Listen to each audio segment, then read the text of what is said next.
Thanks for joining us for the Purdue University CME Group Ag Economy Barometer October 2024 survey results. I'm James Minert, Director of the Purdue Center for Commercial Agriculture, and I'm going to share with you the highlights of this month's survey.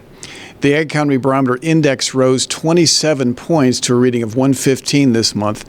That was the highest October reading since 2021. The barometer was up because both the current condition index and the future expectation indexes rose.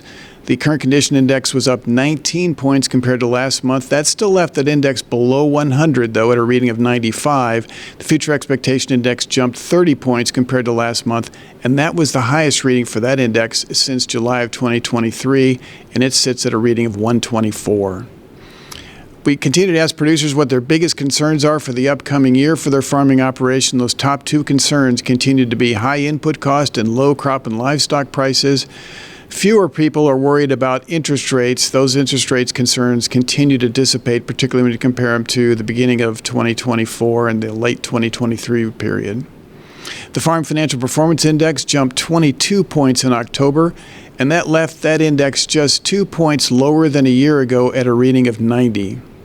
The Farm Capital Investment Index rose 7 points compared to a month ago, and that was also 7 points higher than a year ago. That index remains in a trading range, however, of about 30 on the low end to 50 that it's been in since the fall of 2021. The short-term Farmland Value Expectation Index rose to a reading of 120 this month. That was 25 points higher than a month earlier and was only 5 points lower than a year ago. When you look at the raw responses to the Farmland Value Expectation question, compared to September, the percentage of producers who expect farmland values to rise jumped by 15 points, while the percentage expecting lower values actually declined 10 points.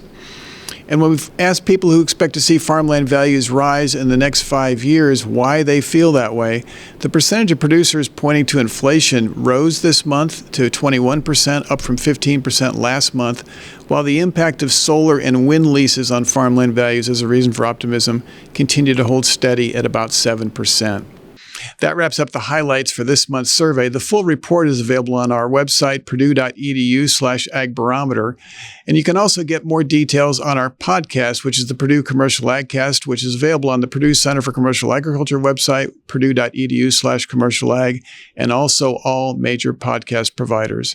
On behalf of the Center for Commercial Agriculture, I'm Jim Mintert. Thanks for joining us.